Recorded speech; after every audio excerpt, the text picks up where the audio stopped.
AM 950, the progressive voice of Minnesota. Brett Johnson with you here on a Tuesday afternoon. And as usual on Tuesdays, we are joined by the editor-in-chief of the Minnesota Reformer. That's Patrick Coolican, as we're chatting about some of the stories they have been working on at the Minnesota Reformer. As coming up this week, we are going to be talking about a water bottling plant that is possibly going to be built down in the Elko New Market area and how they are receiving some significant tax subsidies. We'll also talk about political strategy with how Minnesota Republicans plan to win back the House of Representatives, possibly using some wedge issues. Plus, we'll talk about Angie Craig and other Democratic representatives at the federal level on where they stand on Joe Biden's reelection campaign. So lots to get to today. Patrick, thanks so much for coming back on the show. Always a pleasure.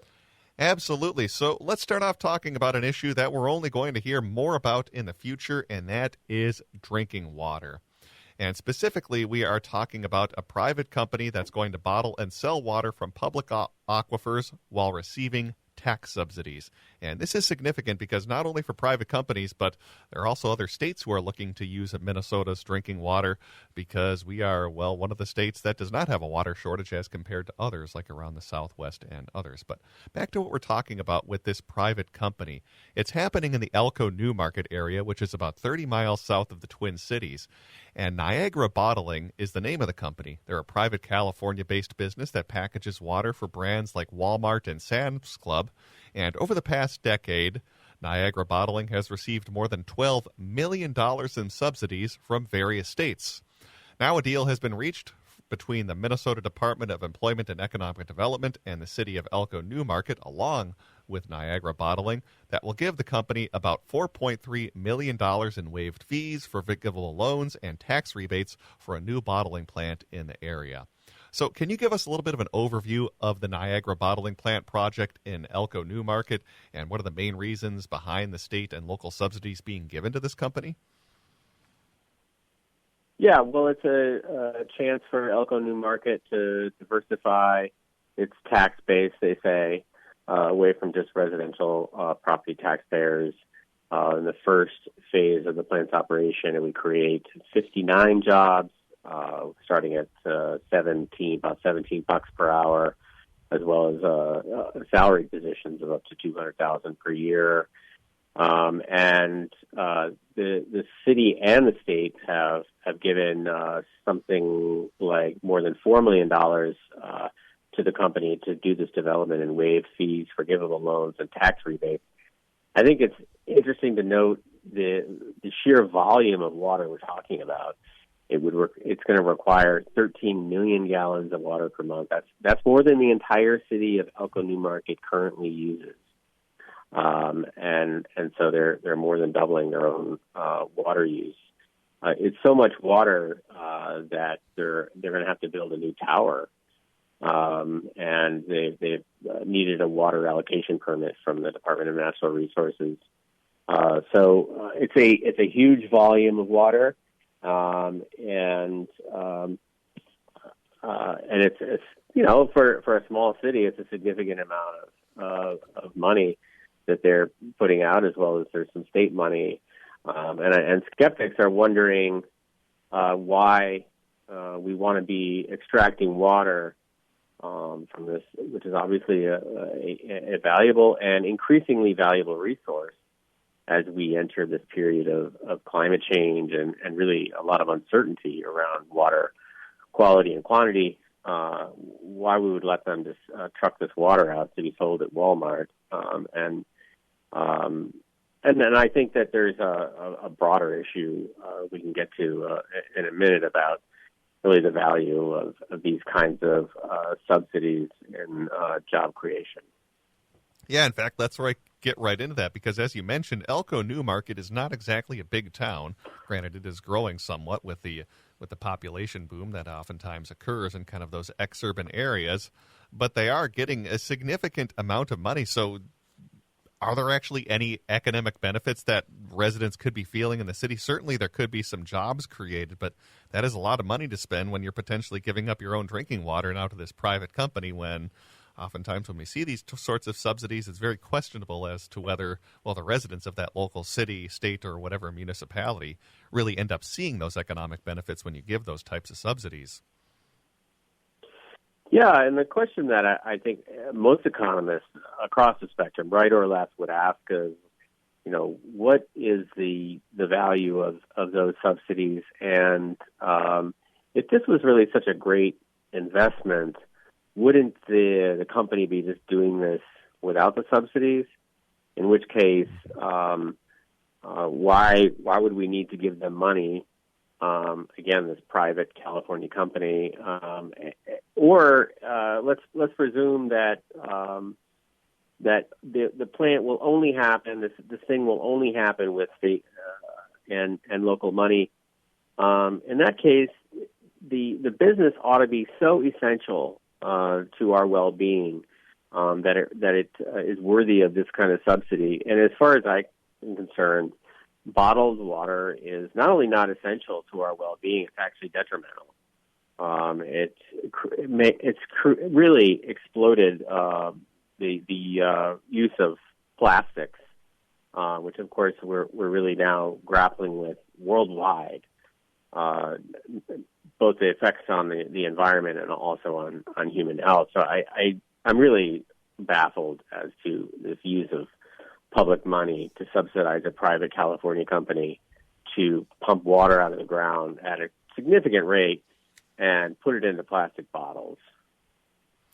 And then there's also this concern that I read in your reporting, and that has to do that as part of the permitting process, the DNR and local officials ended up stress testing the city's water system, pumping water from the wells at maximum capacity to study the potential effects of increased usage on the system that would, happen if this water plant ends up getting built. So during the tests, though, some residents reported cloudy water and increased I'm going to not be able to pronounce the word. Manganese. Manganese. Thank you for bailing me out on that one. Yeah, they tested some higher levels on these, and I guess my question would be, wouldn't this be a problem that the DNR would be flagging, saying this might not be such a great project? Because I would be very concerned if I'm a local resident and they perform this test and all of a sudden we're seeing cloudy water, because that's something that would obviously happen on a permanent basis potentially if this plant gets built. Sure. I mean, water quality is absolutely essential to human health, and we're becoming much more familiar with that in recent decades and really years, just the last few years. And so I would certainly be concerned about the impact of this plant on my water quality if I were living there. And again, for what? 59 jobs. It's okay. Jobs are very important, but this is a subsidy for a private water company based in California. They are messing with a extremely important and fragile resource so that they can bottle the water and sell it at Walmart. And the other question I have for this goes to what I oftentimes see when we talk about the mining issue in northeast Minnesota. Yeah, jobs are going to be coming to the state, but my question would be, how many of these jobs are going to be permanent, and what guarantee do we have that these are going to be local workers that are going to be hired by this company? Because at least as I was reading through, those sound like questions that haven't necessarily been answered yet by Niagara Bottling. Niagara Bottling did not respond to written questions sent by our reporter, Madison McVan, who, by the way, I really want to give a shout-out to on this. This is a really well-reported story by one of our really excellent reporters for the Reformer, Madison McVan. So, yeah, they didn't answer questions. There are conditions on the forgivable loans. So the loans will only be forgiven if they meet employment and capital targets. Yeah, I mean, we often give these subsidies, and payoff is often not what we were told it was going to be. We can read more about that great reporting that Madison did that we're talking about over at MinnesotaReformer.com, MinnesotaReformer.com. Check that out about these public or these private subsidies that are going to be given to Niagara Bottling potentially in Elko, Newmarket, again at MinnesotaReformer.com.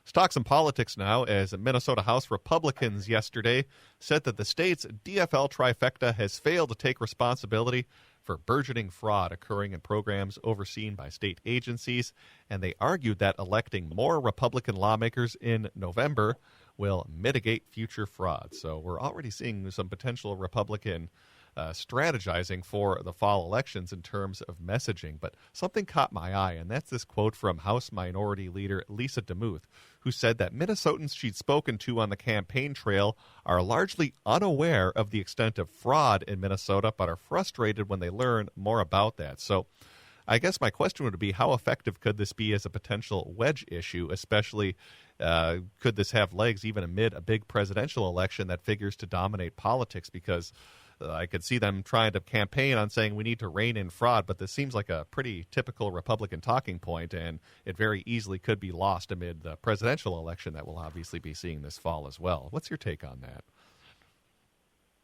Yeah, I thought that was a sort of amusing concession that she made, or acknowledgement that people don't seem to be aware of this. And which for those of us in the news business might be surprising. A lot of news around fraud in government programs in Minnesota in the past 6 months, including the Feeding Our Future trial. But I think it seems like you're probably right that the national political landscape being so volatile is likely to swallow up local issues. That's not to say that Republicans don't have a shot at taking over the House. As we know, in 2016, when Donald Trump lost by just 44,000 votes here, Republicans took both the House and Senate, State House and State Senate. And so a bad showing at the top of the ticket for Democrats could certainly tip the Minnesota House. They're the ones who are up for election this year. That could certainly tip into Republican hands. But I do think that they would be wise to hammer on this issue because it's real, and there's a lot there. And if they can get it across to voters, either with money or more stories in the media, and really capitalize on it, that certainly helps them, I think, at least on the margins. Now, of course, with some of their fraud they're talking about, they were partially in control of the state legislature when some of this pay was given out. Specifically, I'm talking about what happened when we were giving worker frontline pay to workers during the pandemic, when Republicans did at least control half of the state legislature. So I am curious what the DFL thinks about this strategy. Did they respond at all when Republicans were making these types of talking points, or how might they try to counter what the Republicans are going to argue on this? Well, the governor's office said, look, the Feeding Our Future, the accused there there are 70 who have faced charges. There's 5 who were recently convicted, and so it's not as if there haven't been consequences to the fraud, and they'll continue to be better stewards of the state's money and be looking out for fraud and abusive programs. But it's a hard issue for them because of the Feeding Our Future and another number of other instances where it does appear that the state of Minnesota has been defrauded. The people's money has disappeared, and sometimes a story is just bad for you, and there's not much you can respond with, especially when you control all the levers of government. And finally, I want to talk about one more political topic with you, and that has to do, of course, with President Joe Biden and whether he will end up stepping aside his re-election campaign, of course, for the presidency. And I want to specifically talk about how our Minnesota Congress people, at least DFLers, have been tackling this issue as to whether Biden should stay in the race. 2 of them have already come out and publicly made their positions known, with Angie Craig, the representative from the 2nd District in the South Metro, saying that Joe Biden should step aside. Meanwhile, we have Ilhan Omar from the 5th Congressional District, which includes Minneapolis and parts of the West Metro, saying that she is going to continue backing Biden. So I'm curious what your take on this is, Patrick, because I wonder if what they could be saying in private versus public, there could be some differences, or if you get a sense hearing from any of our elected DFLers on what their positions are as to whether Biden should stay in the race. Well, Congresswoman Angie Craig has always shown a tendency toward being kind of half step ahead of where she needs to be politically, or where she thinks she needs to be based on the contours of her district. She just seems to have a pretty good read on her district because she's been running these close races since 2016. And so if you remember in 2021, much to the anger and disappointment of anti-police activists in Minneapolis, she came out against the the initiative that would have put management of the department into the hands of city council. And despite that anger and disappointment from some of the progressive activists in Minneapolis, you saw other Democratic elected officials follow her, and I think that again here, she feels like she has the pulse of her district, and so she's getting out in front of this. Now, and I don't mean to question the sincerity of her statement, but it just so happens that her belief in this instance probably matches the district well, and so I think that was her strategy again, to get out in front of it. Other Democrats their districts are different. They're hearing different things from their constituents. And I think that's worth noting here, that there's a lot of Democratic rank and file voters who are saying, well, we had a primary. We did this. We voted for him. He's our candidate. And we don't like the idea of a bunch of elites, which is the word that Biden himself used Monday, just kind of taking the nomination process from the voters. And, now all of a sudden we're going to do a smoke-filled room at the convention in Chicago and decide who the nominee is. So it's a chaotic and volatile and terrible situation for Democrats right now as they try to figure out what to do here. Yeah, we'll have to see as time develops if more end up speaking out either in favor or at least in favor or thinking that he should end up dropping out either way on that issue. So far we've heard from Omar and Craig, but have not heard anything yet, at least from the Betty McCollum camp, on where she stands on that issue. But we are going to have to wrap things up for today. We have been speaking with Patrick Coolican. He is the editor-in-chief of the Minnesota Reformer. Again, make sure you give them a follow over at minnesotareformer.com for the great reporting they do. Again, minnesotareformer.com. Patrick, as always, thanks for coming on the show today. Always a pleasure. All right, let's take a break and turn things back over to Matt McNeil on AM 950.